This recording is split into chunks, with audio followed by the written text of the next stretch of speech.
시작하도록 하시죠.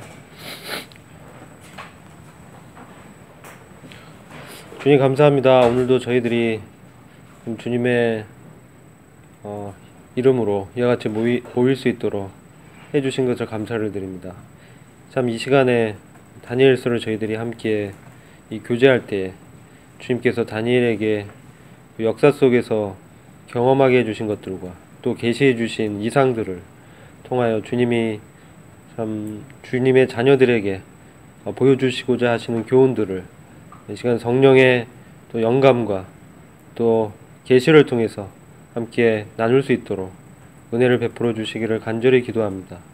이 시간에 주님께 의탁을 드렸고 우리 주 예수 그리스도의 귀하신 이름으로 기도했습니다. 네. 네. 강한성 형제님 4장부터 6장까지를 한 15분에서 20분까지 시간을 좀 들여서 설명해 주시고 그 다음에 이제 저희들이 같이 교제하도록 하겠습니다. 네. 다니엘서 4장부터 6장까지 지지난주였죠. 지지난주 3장까지 다니엘과 새 친구들 풀무불에 들어간 이후의 이야기인데 느부갓네살이 살 왕이 이제 모든 나라의 조서를 내리는 장면부터 시작을 합니다. 제가 생각했을 때는 이 느부갓네살 왕이 이 조서를 내린 것들은 내렸을 때 시간은 아마 느부갓네살 왕이 죽기 직전에 아마 쓰여지지 않았나 생각을 합니다. 그 조서 내용들은 자신이 어떠한 과정을 거쳐왔는지에 대한 내용들이 나오는데 먼저 그 당시 상황을 먼저 설명을 해드리도록 하겠습니다. 4장부터 6장까지가 이제 나라가 두 개의 나라가 나옵니다. 바벨론이라는 나라가 나오고 페르시아라는 나라가 나옵니다. 역사를 한번 살펴보면 바벨론이라는 나라는 이제 539년까지 있었던 나라이고 그때 페르시아가 쳐들어와서 바벨론이 망하고 페르시아라는 우리가 현재 잘 아는 페르시아 제국이라는 엄청 거대한 제국이 세워지게 됩니다. 당시 그 다니엘이 있었을 시에 이제 있었던 왕의 이름이 바로 이 느부갓네살 왕인데 이 느부갓네살 왕이 이 여기에 사장에서 나오는 것처럼 그 꿈대로 이제 엄청난 전성기를 보내고 있다가 갑자기 이제 정신이 이상해지게 됩니다. 정신이 이상해지게 되면서 그 왕궁에서 쫓겨나게 되는 사건이 발생합니다. 왕궁에서 쫓겨나게 되고 이제 그 사이에 다른 왕들이 이 바벨론을 통치하게 됩니다. 그리고 그 쫓겨나면서 정말로 여기 보면 이제 33절에 나오는 것처럼 사람에게 쫓겨나서 소처럼 풀을 먹으려 몸에 하늘 이슬에 젖고 머리털 독수리 털과 같이 자랐고 손톱은 새 발톱과 같이 되었도다. 정말 이 왕이 정말 그 정신이 이상해져서 이런 어떤 거리에 불황자처럼 이렇게 돌아다니는 장면을 보게 됩니다. 이것들이 일어난 원인들이 있다가 좀 말씀을 드리겠고요.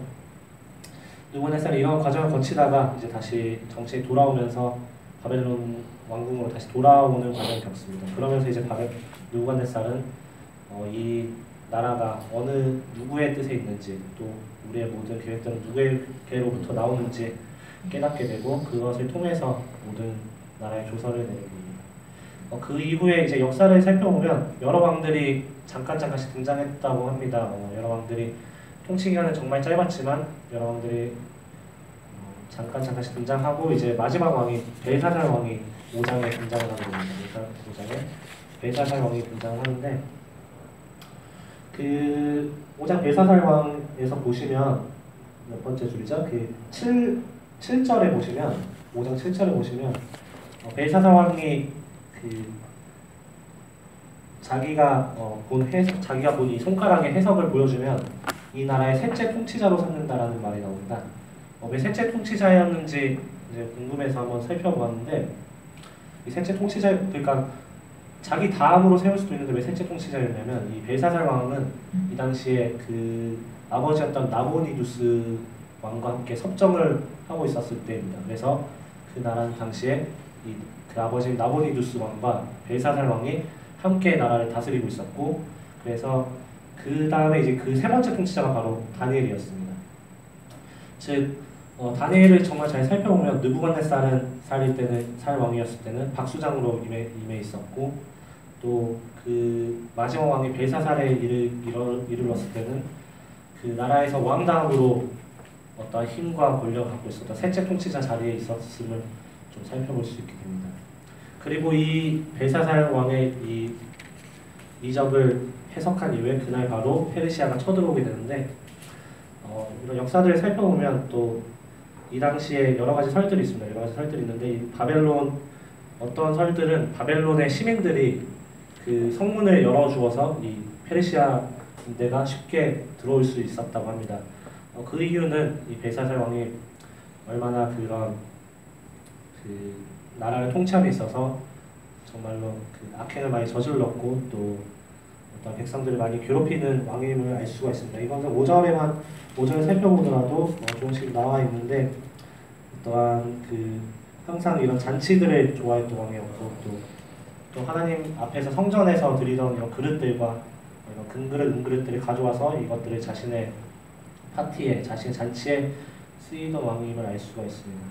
그리고 이제 유명한 나라인 페르시아 제국이 쳐들어오게 되는데, 이때 왕 이름이 바로 다리오 왕입니다. 다리오 왕이 이제 6장부터 나오게 되는데, 이것도 이제 굉장히 놀라운 사실은 그 다니엘의 지위가 벨사살 왕일 때 셋째 통치자 자리에 있었어요. 즉 나라의 우두머리의 자리에 있었습니다. 왕 다음으로.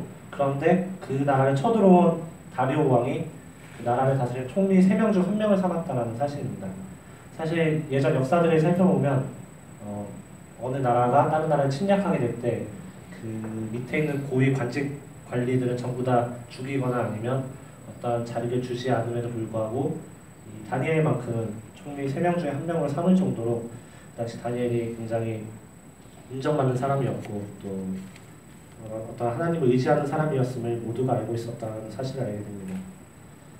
다니엘은 느부갓네살 왕으로부터 이제 마지막에 나오는 그 고레스 왕에게 이르기까지, 여기 PDF 형제께서 주셨던 PDF 파일도 나오는데, 나이가 90살에 이르기까지 항상 그 왕으로부터 인정을 받았는데, 그냥 어떤 그의 능력을 인정받는 것이 아니라 항상 하나님께서 함께 계셨음을 인정받았던 사람임을 알 수 있습니다. 이게 4장부터 6장까지의 대략적인 내용이고, 또 6장의 그 사자굴의 내용들은 다들 잘 아실 것이라 생각합니다. 그래서 이 내용들을 살펴보면서 그 3가지를 생각하게 되는데, 첫 번째로는 이제 하나님께서는 교만한 자를 대적하신다 라는 사실을 보게 됩니다. 느부갓네살 왕이 느부갓네살 왕이 바벨론에서 쫓겨나게 된 계기는 이제 4장 30절에 나오는데, 내가 능력과 권세로 건설하여 나의 도성으로 삼고 이것으로 내 위엄의 영광을 나타낸 것이 아니냐. 사실 이제 바빌로니아 제국도 굉장히 엄청난 강대국이었잖아요. 이러한 나라의 통치자의 자리에 오르면서 또 여러 나라들을 침략하고 그 나라들을 자신의 나라들로 삼으면서 이러한 나라들이 전부 다 나의 능력과 나의 권세로 건설해서 나의 도성으로 삼았고, 이것이 바로 나의 위엄의 영광이다라는 말을 하게 됩니다. 사실 느부갓네살 왕은 그 전에 그 3장에서도 보았고 2장에서도 보았듯이 하나님이 어떤 분이신지 알고 있었던 사람이었습니다. 그런 다니엘과 새 친구들을 보면서 정말로 하나님이 계시고 하나님의 힘이 존재하고 정말 하나님을 의지하는 사람이 있구나를 이제 보았던 사람이었지만, 그럼에도 불구하고 이것이 다 나의 능력이고 나의 권세다, 그리고 또 이것이 나의 영광이다라는 이러한 태도를 보였고, 또 그로 인해서 하나님께서는 어쩌면 이것들을 우리들에게 보여주신 것이 아닌가 생각을 합니다. 우리가 어떠한 좋은 것들이 있거나 아니면 우리에게 어떠한 우리가 기뻐하는 일들, 또 우리가 바라던 일들, 어쩌면 또 우리가 기도했던 일들이 하나님께서 도와주셔서, 어쩌면 하나님께서 우리를 인도하셔서 그러한 일들이 일어났을 때 우리가 어떠한 자세를 취하고 있을까를 생각해 봤을 때, 물론 하나님께 감사합니다, 하나님께서 하신 일입니다라고 고백은 하지만, 사실 우리 마음속에 이것은 하지만 어떠한 나의 능력과 나의 권세이고 또 나의 영광, 나의 위엄으로 인해서 이러한 일들이 일어났다라는 생각이 들기 마련입니다. 또 그러한 생각들을 쉽게 하게 되는데 하나님께서는 그러한 것들을 정말로 싫어하시고 또 그러한 교만을 하나님께서는 대적하신다라는 사실을 볼 수 있습니다. 이러한 느부갓네살 왕이 그러한 일들을 겪고 나서 했던 고백이 이제 34절에 나옵니다. 34절에 어떻게 나오냐면 지극히 높으신 이에게 감사하며 영생하시는 이를 찬양하고 경배하였나니 그 원세는 영원한 권세요 그 나라는 대대에 이르리로다 라는 고백을 하고 또 5장 37절에 이제 5장의 아마 주제라고 생각이 되는데 5장 37절에 나 느부갓네살 왕은 하늘의 왕을 찬양하며 찬송하며 경배하노니 그의 일이 다 진실하고 그의 행하심이 의로우심으로 교만하게 행하는 자를 그가 능히 낮추시니라.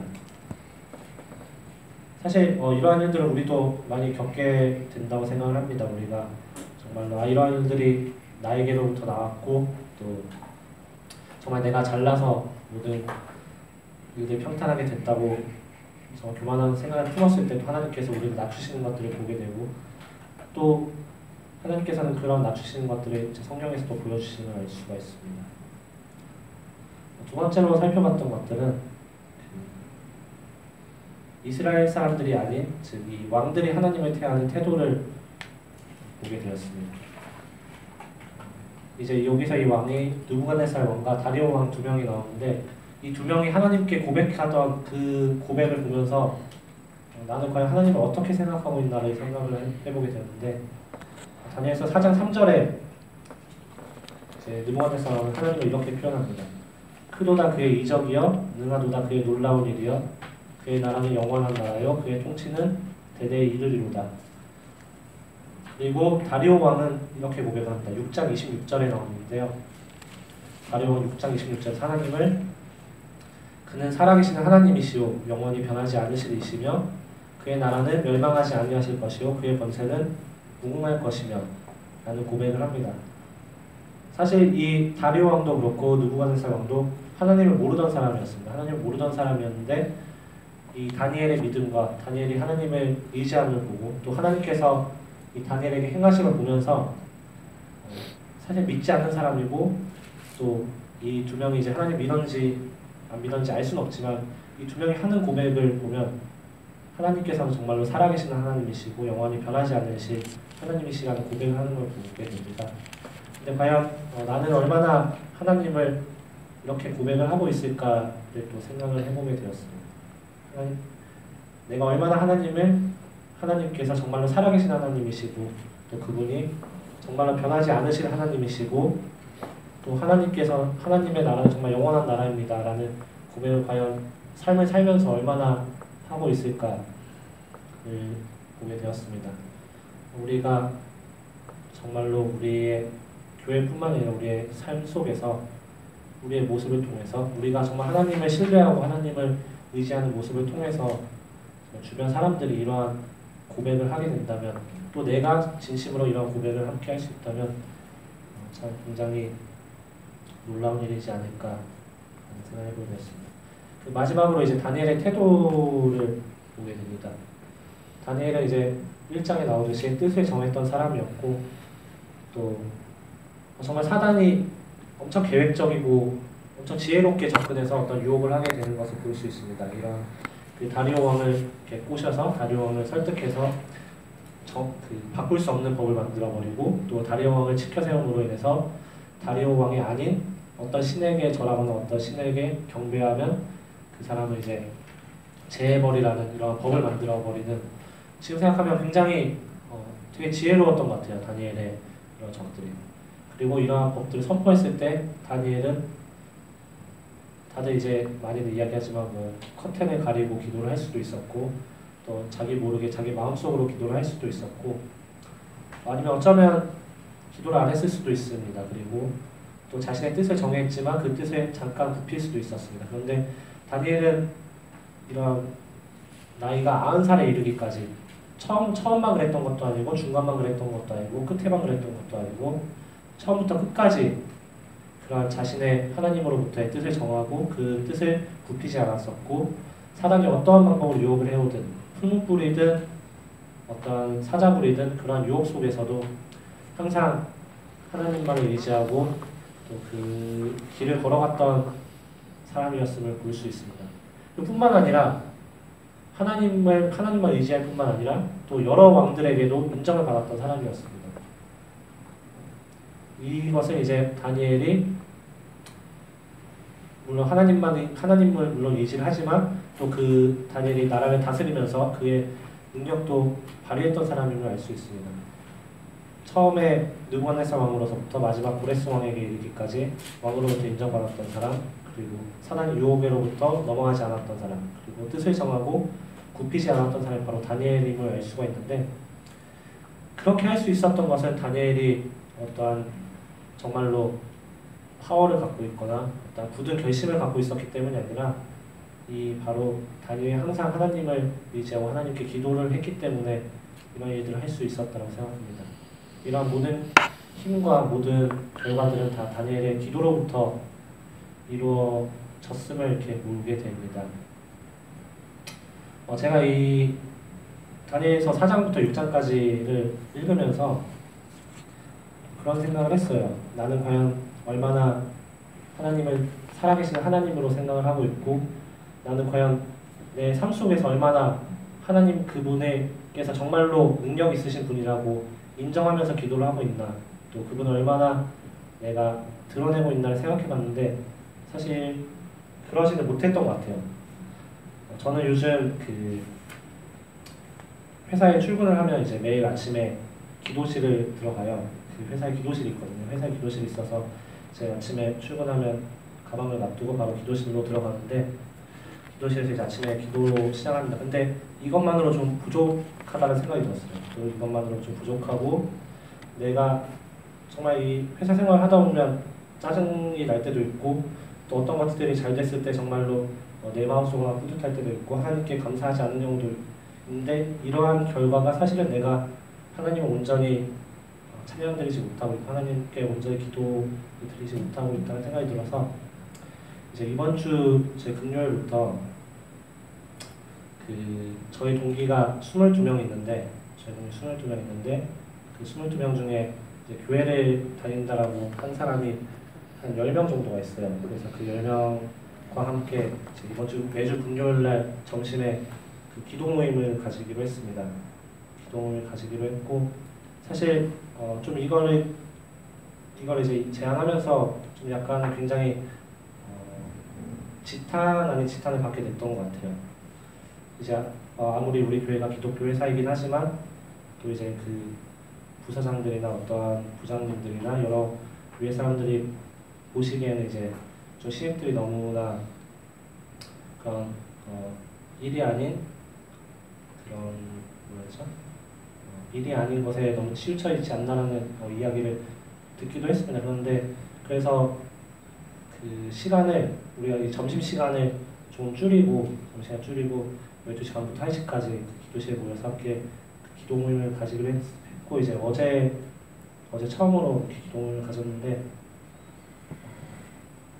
이 다니엘서를 보면서 그런 마음을 품게 되었습니다. 이런 정말로 내가 이 회사 생활을 하면서 내가 이 회사를 몇 년을 다닐지 모르고 얼마나 내가 이것을 지속할지 모르지만 나의 이런 지속하는 힘의 원천은 정말 다니엘처럼 하나님으로 나왔으면 좋겠다라는 생각을 하게 됐고, 또 정말 다니엘처럼 하루에 3번 기도하는 훈련, 그리고 사람들 앞에서 하나님을 찬양하는 훈련을 해봐야겠다는 생각을 하게 됐습니다. 그래서 이제 매주 금요일에 제 동기들과 기도를 가지고 있는데, 사실 저희 목표는 그거예요. 이제 물론 우리가 기도도 함께 하지만 사실은 이 친구들이 하나님을 아는, 하나님을 정말로 만난 친구들이 얼마나 있는지 잘 모르겠어요. 그래서 그 시간을 통해서 정말로 하나님을 알게 됐으면 좋겠고, 또 더 나아가서 아직 믿지 않는 회사 사람들에게 우리가 복음을 전할 수 있으면 더 좋겠다라는 생각을 하게 되었던 것 같습니다.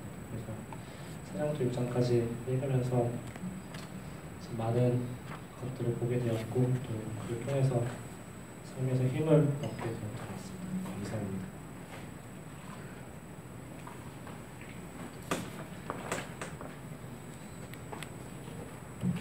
수고 많으셨습니다.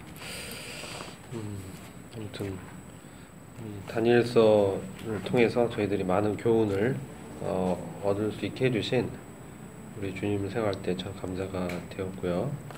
형제님 직장에서 또 기도 모임 하실 때 주님께서 또 함께 해주실 것을 믿습니다. 4장에서 6장까지 이렇게 살펴보시면서 형제님이 잘 이렇게 정리해 주셨고요.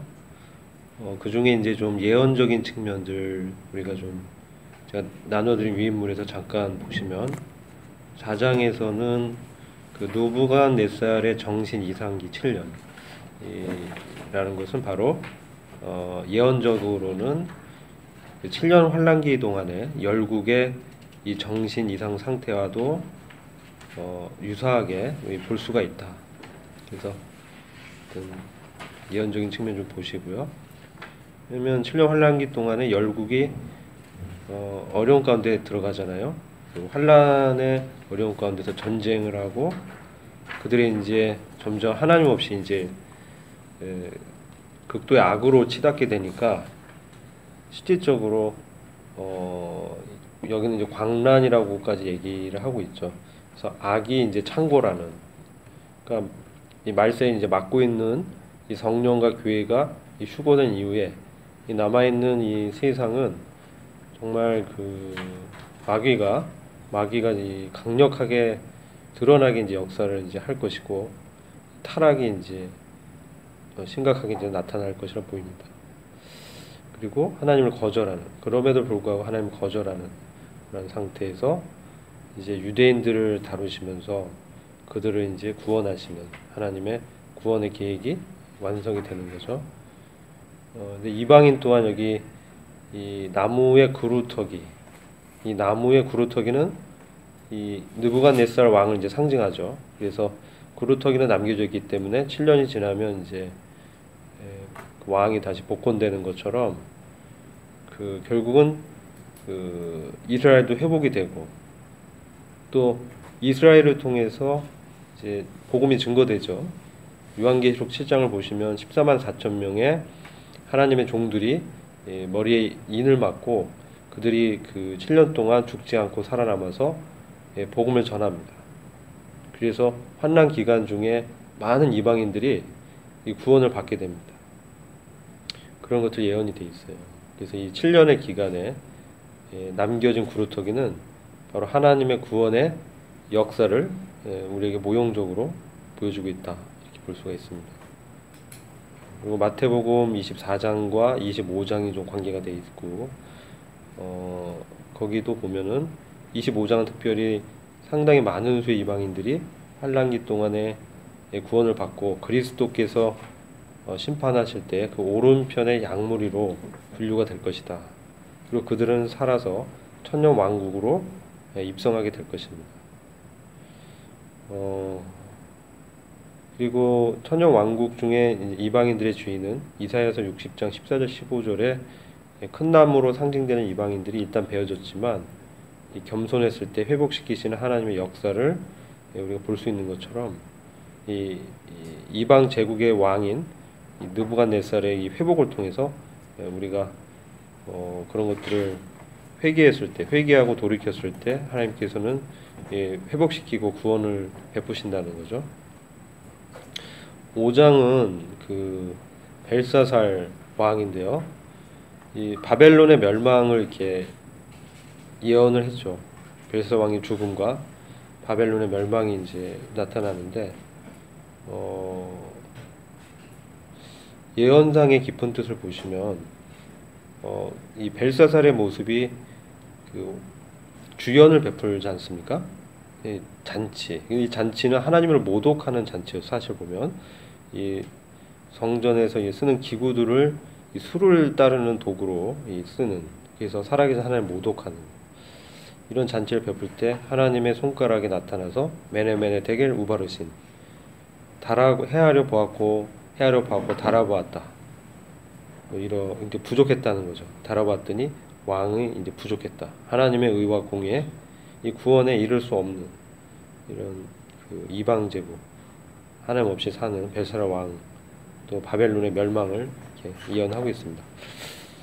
근데 이것이 이제 예언적으로는 마지막 환란이 시작되기 전, 그러니까 7년 환란기 시작되기 전에 이 평화롭고 안전한 것처럼 보여서 이 잔치를 벌이는 상태를 이렇게 우리가 볼 수가 있죠. 안전하다, 평화롭다 할 때 주님의 심판이 갑작스럽게 임한다는 겁니다. 근데 그 심판 앞에서 여전히 쾌락 가운데 빠져 있는 이방 사람들을 이렇게 보게 되는 거죠. 데살로니가전서 4장 13절에서 5장 11절에 이 주의 날, 이 호련히 임하는, 그래서 5장 2절 보면 이제 주의 날에서 나오는데 주님의 심판이 이제 임할 것입니다. 저는 요즘이 이 교회가 환란 전에 휴거하는 그 시기가 참으로 가까이 다가왔다는 것을 보게 되죠. 왜냐하면 지금 이제 그런 시기로 들어가는 그런 징조들이 많이 일어나고 있습니다. 근데 우리는 믿음을 지키면서 주님께서 우리를 이러한 세상에서 구원할 그 끌어올림, 그 주님의 오심을, 다시 오심을 이제 기대할 수 있습니다. 그리고 6장에서 예언적인 측면만 이제 보는 겁니다. 예언적으로 이 다리오 왕은 마지막 시대의 그 바로 적그리스도적인 이 존재를 상징하고 있습니다. 그래서 마지막 세계 독재자의 면모, 인격적으로 상당히 명성이 있지만 그 안에 하나님을 믿지 않았던 사람이고, 마지막에 이제 다리오의 고백에서 하나님을 인정하지만 예언적으로는 그렇다는 겁니다. 이거 보면 요 관계되는 요한계시록은 17장에 나오는 이 바벨론의 멸망은 예언이 돼 있죠. 그런 부분은 이제 저희들이 요한계시록을 나중에 다니엘서를 마치고 공부할 때에 연관 지어가지고 좀 자세하게 공부를 하겠습니다. 창세기 11장의 바벨탑의 건축, 이런 부분들, 이 바벨론의 멸망이 어떤 영적 의미가 있는가, 그것은 이제 마지막 시대에 종교적이면서 정치적인 이 바벨론, 이 제국이 등장하고 그것이 세계를 이제 단일화해서 적그리스도를 쫓게 만들지만 그리스도께서 오셔서 그들을 멸망시키고 주님의 나라를 이 땅에 완성하실 것이다. 이런 예언적인 것을 이제 볼 수가 있습니다. 그리고 이제 역사적으로 제가 이제 보다 보니까 바벨론은 이제 역사적으로 바벨론은 함족이었어요. 함족. 그래서 이 니무롯으로부터 시작돼서 바벨론 제국을 이루었습니다. 근데 그 노아의 아들, 세 아들이 있었잖아요. 이제 함, 셈, 야벳. 근데 그 영적인 부분은 셈에게 이제 연결이 되고, 이 물질적인 부, 권세, 이것은 야벳의 이제 후손들이 갖게 됩니다. 그런데 이제 그 함, 가나안의 그 후손들, 이런 사람들은 결국은 이제 종의 이제 그 위치에 되게 되죠. 근데 바벨론 이전의 역사는 함과 셈이 정치적인 패권을 가져가지만 이 벨사살이 바벨론의 그 제국이 멸망하면서 페르시아 제국이 나타나잖아요. 그들은 이제 야벳의 후손들이에요. 그래서 실질적으로 이 야벳의 후손이 세계의 어떤 정치적인 패권을 이렇게 찾아가는 그런 아주 역사적으로 중요한 사건입니다. 벨사살이 죽었다는 것은. 그것은 무엇이냐면 하나님께서 노아를 통해서 예언하신 그 예언이 그대로 이루어지고 있는 거죠. 역사적으로. 그래서 우리는 이것을 통해서 하나님께서는 정말로 이 세상을 주관하시고 섭리하시면서 그분의 구원의 계획을 이뤄나가고 계시다는 거예요. 이게 굉장히 이 역사적 의미가 있습니다. 제국이라든지 다 사실 보면 왕들을 세우고 멸망시키고 죽음을 가하는 분은 바로 하나님의 섭리 안에서 다 나타났다는 거죠. 그럼 우리는 하나님 믿는 사람은 그런 믿음이 우리 안에 이제 자라나야 되는 거죠. 그러니까 우리는 교회잖아요. 특별히 그 가운데 부르심을 받은, 지금 교회를 부르고 있는 시기거든요. 그러나 여전히 이 이방인의 그런 문명 가운데 있습니다. 그래서 이 이방인의 문명 가운데서 마지막 시대를 우리가 지내는데, 여기서 정말 하나님의 이 백성들, 또 주님의 이 교회가 어떻게 이 시기를 잘 준비해서 주님의 오심 가운데서 영광 가운데로 들어가는가, 이런 것들이 아주 자세하고 하나님의 구원의 계획이 치밀하게 역사하고 있다는 거죠. 이런 부분들을 우리가 기억을 해야 되고요. 나머지 시간은 우리 한번 4장부터 6장까지를 쭉 봤는데 우리 형제님 자매님들 이렇게 통해서 교훈받았던 것 또 좀 이런 부분들을 우리가 교제해봤으면 좋겠다. 이런 부분들을 좀 나눴으면 좋겠습니다.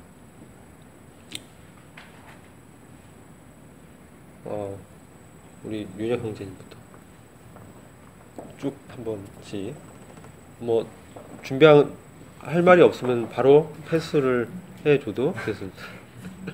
네.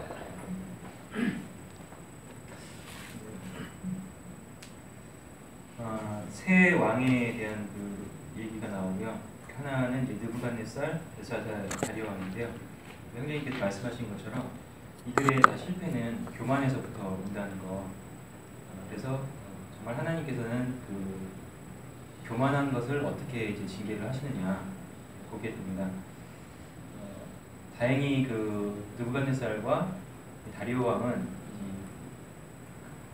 하나님의 그 은혜로 결과적으로 이제 구원을 받게 되는 그렇게 되지만 이제 벨사살 같은 경우는 결국 그 인정은 하지만은 그의 그 죄악의 그 관여함으로 말미암아 결국 지상에서 심판을 받고 이렇게 비극으로 끝나는 그 결과를 보게 됩니다.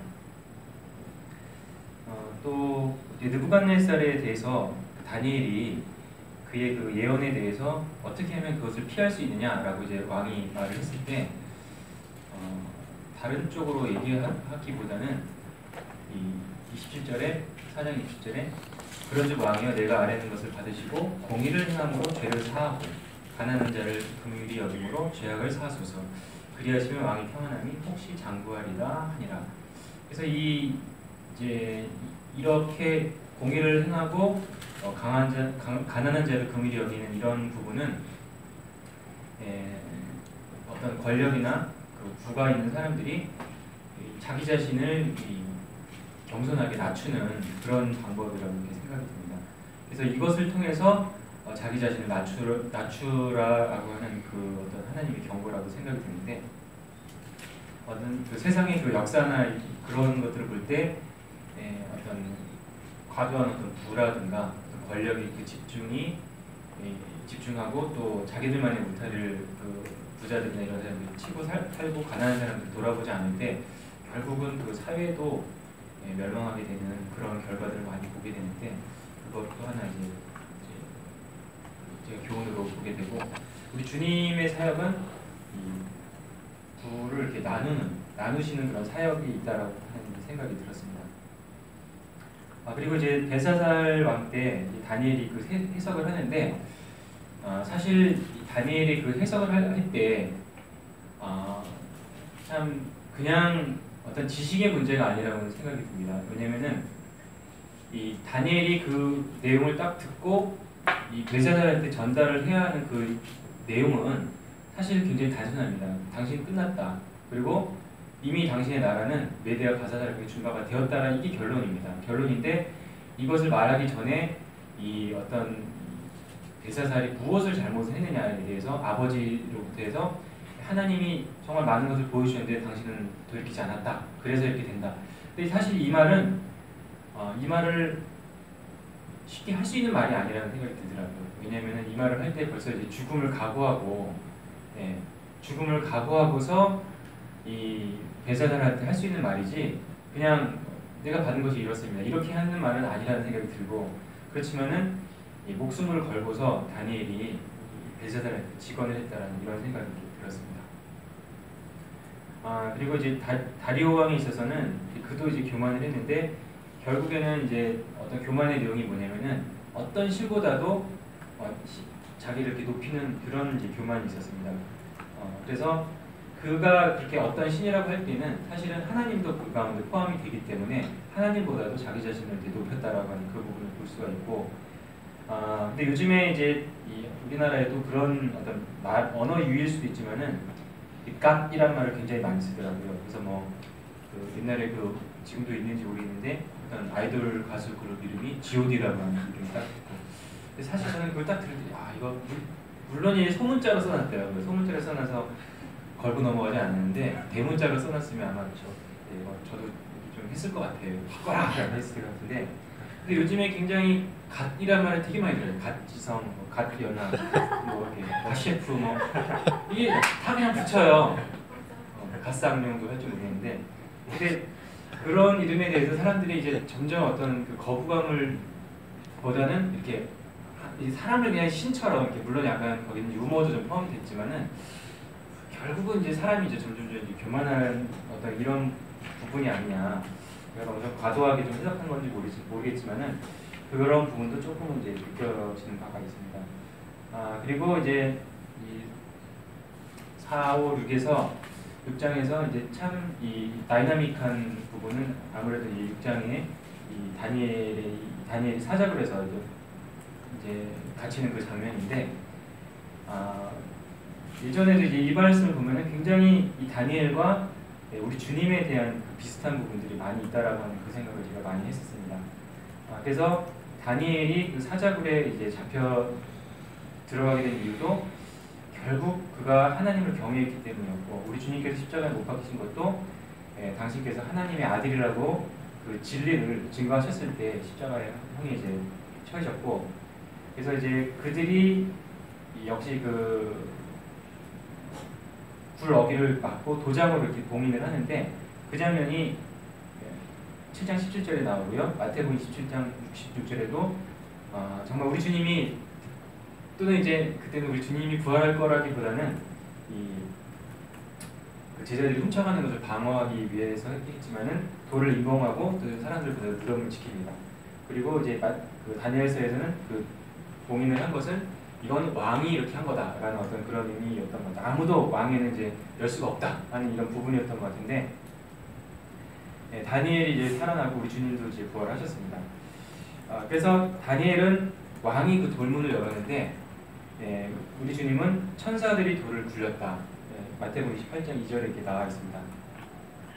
그래서 이것은 역사적으로 하나님께서 직접적으로 사건에 개입을 하셔가지고 하나님의 그 능하심과 위대하심을 보여주는 그런 굉장히 놀라운 이 장면이라는 생각에 대해서 하나님이 이렇게 개입하시는구나, 하나님께서 역사를 바꾸시고 또 개입하시는구나 하는 이런 생각을 제가 하게 되고, 사실 그 부분이 참 좋았고, 다니엘이 이제 말할 때 내가 왜 살았냐? 나는 무죄했습니다. 나는 무죄합니다. 무죄했기 때문에 하나님께서 저를 살리셨습니다라고 이렇게 22절에 말을 했습니다. 이는 나의 무죄함이 그에게 명백하오며, 이렇게 이제 자기 자신의 그 변호를 이 생명을 구원함으로써 하셨다고 하는 이것을 생각할 때, 역시 우리 주님께서도 부활하신 이유가, 제가 그 신약에서 찾아보지 못했는데요, 우리 주님 무죄하셨기 때문에 부활하셨다라는 그 부분도 있다는 생각이 듭니다. 참 그 부분이 이렇게 같이 이렇게 겹쳐지면서 참 좋았고요. 그래서 이 말씀들이 사실은 이 다니엘서는 지난 시간에도 다뤄졌지만은 정말 환난 가운데 있는 성도들의 믿음을 지켜주는 어떤 그 기준과 끈대가 되지 않았을까. 하나님께서 불 가운데서도, 하나님께서 사자굴 가운데서도 지켜주신다. 그리고 비록 우리가 몸은 죽을지 모르지만은 우리 영혼은 주님의 손에 안전하다. 이런 그것을 정말 모든 세대의 성도들이 가질 수 있었을 거라고 생각이 듭니다. 아주 내용과 상관없는 그 참고적인 내용인데, 이 24절에 보면은 그들의 처자들과 함께 사자굴에 던져 넣게 하더니 그들이 굴 바닥에 닿기도 전에 사자들이 그들을 움켜서 그 뼈까지도 부서뜨렸더라, 이런 말씀이 나와요. 근데 제가 이것을 본 적이 있는데, 서울랜드 그때 이제 한번 갔을 때 사자들한테 그 어떤 체험하는 게 있어요. 그래서 이제 그 사육사들이 사람들 많이 모아놓고 닭고기를 하나씩 이렇게 생닭을 던져주더라고요. 던져주는데 놀랐어요. 사자가 한 3, 4m를 점프를 해가지고 그걸 두 손으로 콱 움키더라고요. 그래서 저는 사자는 이렇게 지상에서만 이제 공격을 하는 줄 알았더니 정말 점프를 해가지고 하는 그걸 이제 볼 수가 있었는데, 굉장히 사실적으로 이 부분을 또 이렇게 다뤘구나 하는 이 생각이 듭니다. 좀 너무 관계없는 얘기가 나와서 내용이 좀 흐트러질 것 같은데, 이상입니다.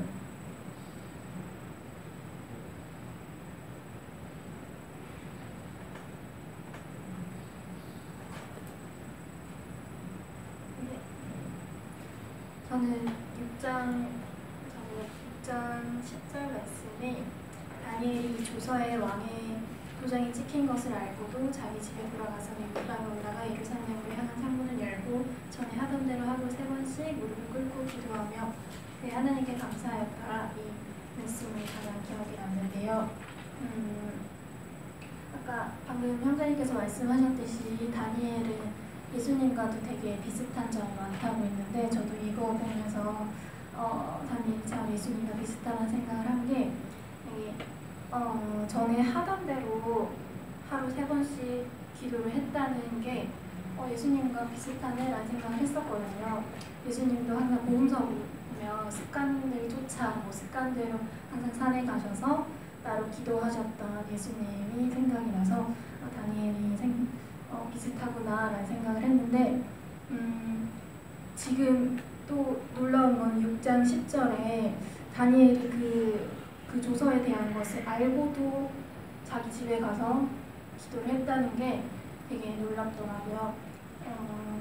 요즘 보면 동성애 차별 금지법이라든지 또 자녀들에게 종교를 강요할 수 없다는 그런 법이 생길 수도 있다 이런 얘기들도 나오고 있는.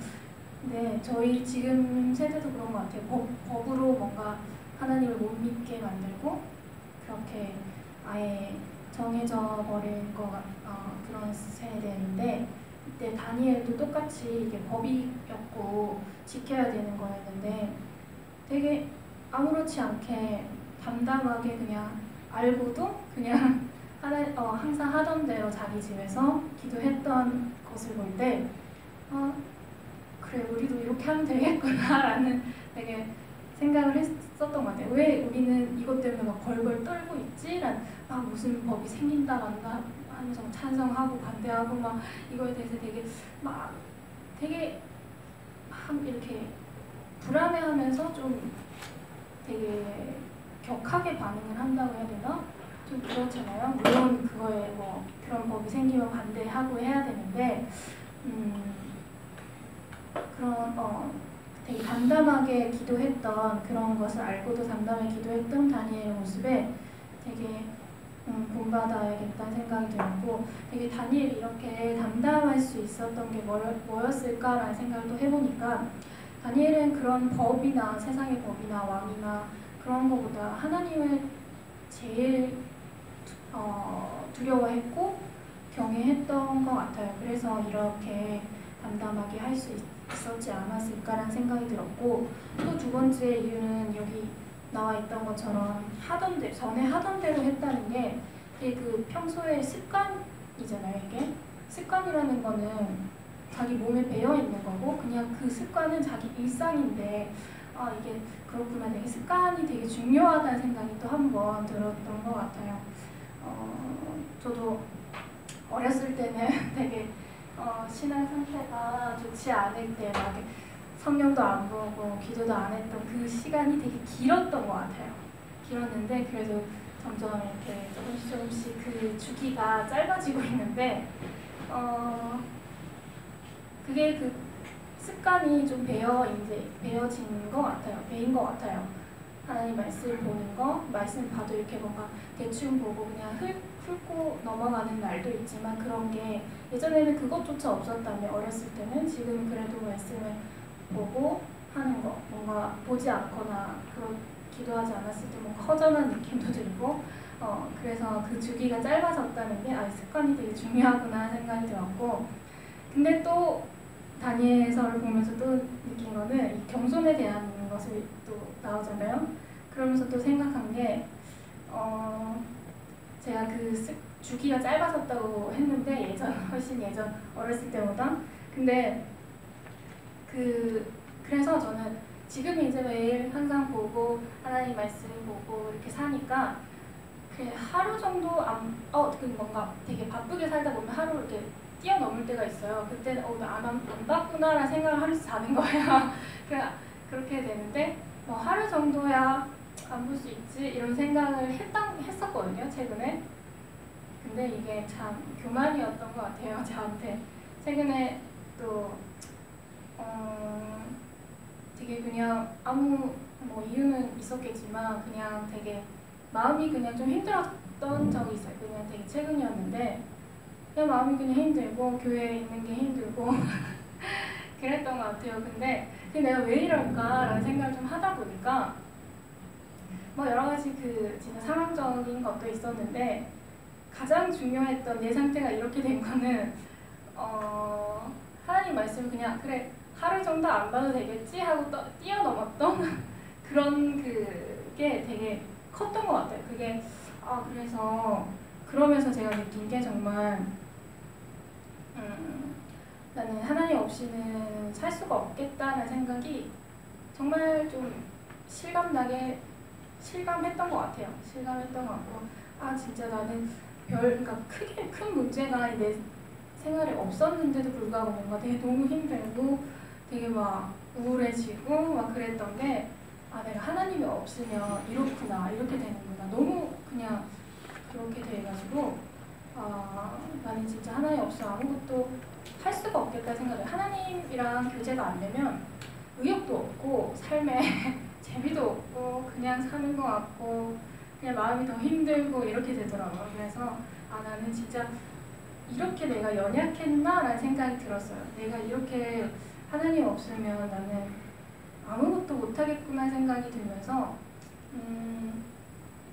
하나님 없으면 안 되겠다는 생각도 들었지만 또 내가 되게 연약한 사람이구나 라는 걸 느끼게 되면서 놀랍기도 했고 또 감사하기도 했는데 아무튼 되게 다니엘서 보면서 다니엘이 그 습관대로 했던 거 그리고 겸손했던 거 이거를 다시 한번 생각하게 됐고 또 다니엘이 또 놀라운 거는 이런 상황에서도 기도하면서도 그 되게 뒤에 보면은 그게 하나님께 감사하였다라는 게 또 이게 또 한 번 더 놀랍더라고요.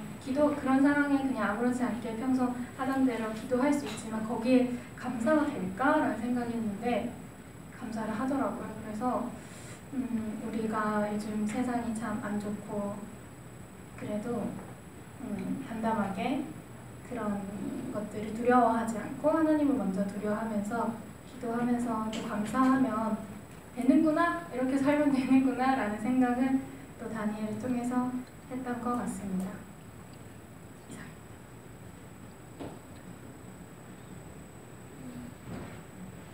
저는 이번 내용을 통해서 타락한 세상에 좀 다시 한번 생각해봤습니다.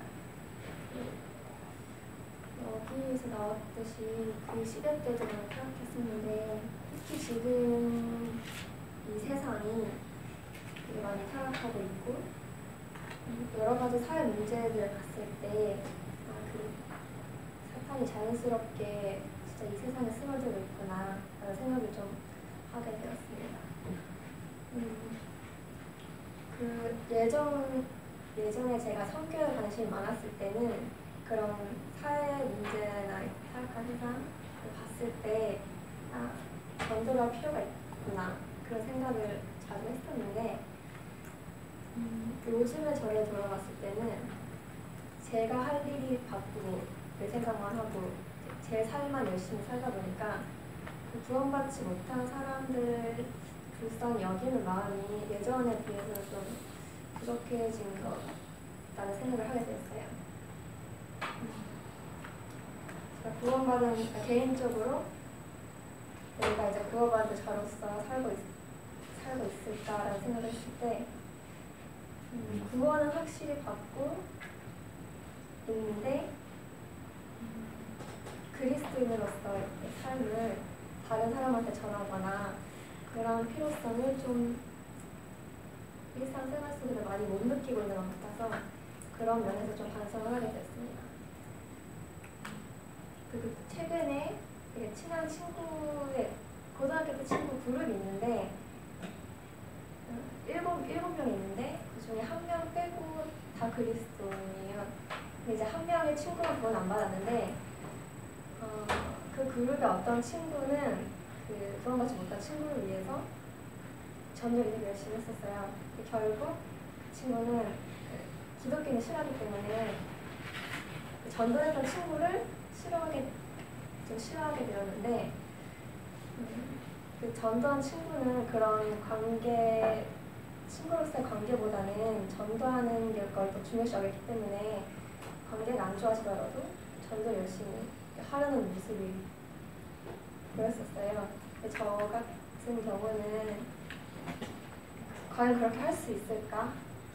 라는 생각을 좀 하게 되었고 앞으로서의 이런 타락한 세상에서 구원받지 못하는 사람들을 위해서 기도를 하고 전도를 할 그런 필요성을 느낄 수 있도록 좀 기도를 하고 말씀 듣고 할 필요가 있다고 생각이 들었어요.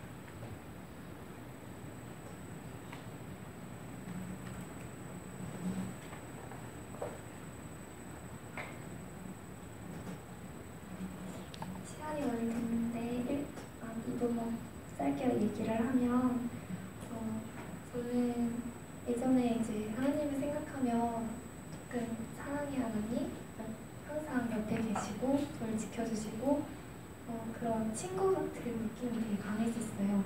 근데 제가 요즘에 느끼는 하나님이 너무 크신 거예요. 정말 이 세상의 왕 되신 정말 너무 크신 하나님. 제가 차마 이렇게 하나님께 정말 기도하는 것 자체가 그걸 들어주신다는 자체가 너무 하나님의 은혜구나 이런 생각이 들 정도로 주님이 되게 크신 분이라는 생각이 많이 드는데 여기 5장에 보면은 이 벨사살 왕을 결국 죽이시잖아요. 근데 이 왕의 행동이 그 23절에 보면 왕의 모든 길을 작정하시는 하나님께는 영광을 돌리지 아니한지라. 이 말씀 보면서 하나님께서는 자기가 이 땅의 주인 되시고 왕 되신 그 사실을 부인당하시는 것을 주님께서 굉장히 못 여기시는 분이시구나. 자신이 주인 되시는 것을 그것이 사실이지만 그거 자신 부인당하시는 것을 굉장히 용서를 하시지 못하는구나 보면서 주님을 어떻게 경외하고 있는지에 대해서 조금 생각해보게 되었고요. 그다음 두 번째로는 이 다니엘에 대해서 4절에 보면은 아무 허물도 찾지 못하였다고 써있는데 제가 이렇게 삶을 살면서 조금 타협할 때가 많이 있거든요. 이 정도는 괜찮겠다라는 생각이 들 때가 있는데 다니엘은 이 아무 허물도 찾지 못할 정도로 그냥 충성되었다는 점에서 정말로 주님을 매 순간 경외하고 있었구나라는 삶을 보게 되면서 그리고 또 아까 은혜 언니도 말씀을 하셨는데 10절에 그 조서의 왕의 도장이 찍힌 것을 알고도 또 돌아가서 하나님께 감사하였다고 써있는데 정말 아무 허물도 찾지 못할 정도로 주님을 경외하고 살아가고 있는 도중에 이 조서에 그 찍힌 것을 알고도 또 하나님께 기도하고 감사를 하였잖아요. 제가 어릴 돌아봤을 때 제가 정말 잘하고 있을 때 뭔가 일이 딱 터지면 원망하는 마음이 좀 들 때가 있었어요. 잘하고 있는 것 같은데 왜 이런 일이 터질까? 근데 그것 역시 제가 다니엘의 모습을 보면서 온전히 주님을 경외하지 못하고 있었구나라는 생각이 들게 되었어요. 그래서 다니엘의 믿음을 본받고 싶고 배우고 싶다는 생각이 들었습니다. 이상입니다. 좀 수고 많으셨습니다. 하여튼 저희들이 다니엘서를 쭉 보면서 다니엘과 함께한 하나님에 대해서 표현을 얻고요. 또 개인적으로도 그 믿음의 본을 이렇게 대하면서 우리가 어떻게 이 시대에서 굳게 서서 흔들리지 말고 이 세상의 나그네와 행인으로 살 수 있는 그런 믿음을 우리가 포기하지 말아야겠다 이런 생각도 이제 같이 하게 됩니다. 수고 많으셨고요.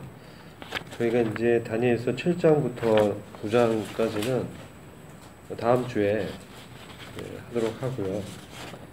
준비하시는 분은 은혜 자매님이죠. 네? 네, 맞습니다. 네, 은혜 자매님 잘 준비해 오세요. 질문할 겁니다.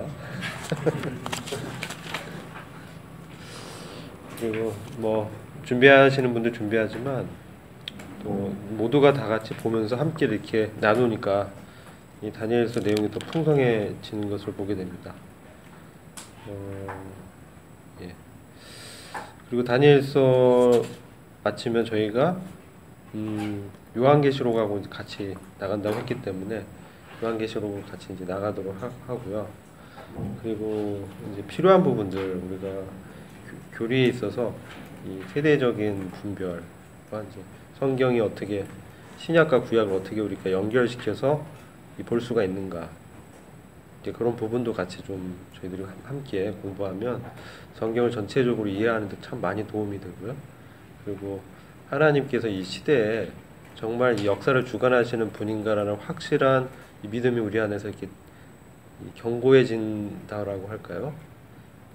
그러면 참 저희들이 이 주님을 이렇게 섬기는 데 있어서도 힘이 많이 들 때가 있지만 이 믿음으로 인해서 살아갈 수 있을 것 같아요. 그래서 계속해서 좀 참석을 해주시고 또 기도하시고 또 서로 이렇게 격려하고 그런 시간이 됐으면 합니다. 우리 형제님들 중에서 한 분 기도해 주시고 오늘 시간 마치도록 하겠습니다.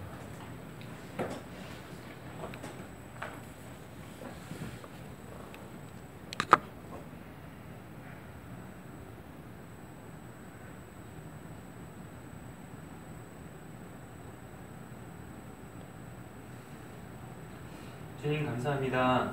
참 저희들이 참 다니엘서 4호 9장을 볼 때 참 부끄러운 저희들의 모습을 참 수용하게 됩니다. 참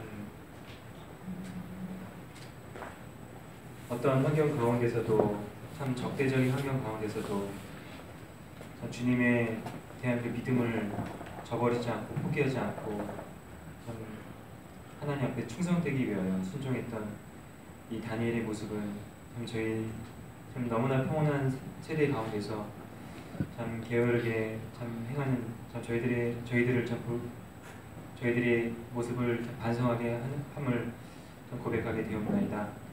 참 이 말씀들을 통해서 저희들이 조금 더 깨어서 주님 앞에 모든 것을 작정하신 주님 앞에 엎드리며 걸어가게 되기를 참으로 원하옵나이다.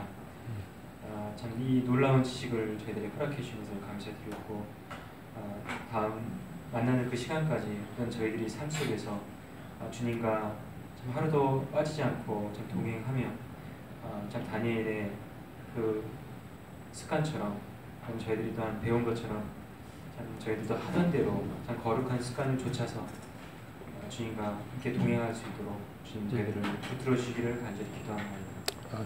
이제 참석하지 못한 형제 자매님들도 기억해 주시기를 간절히 기도드리고 모든 말씀 아뢰게 되오며 감사드리올 때 주 예수 그리스도의 이름으로 기도합나이다. 아멘. 네, 수고하셨습니다.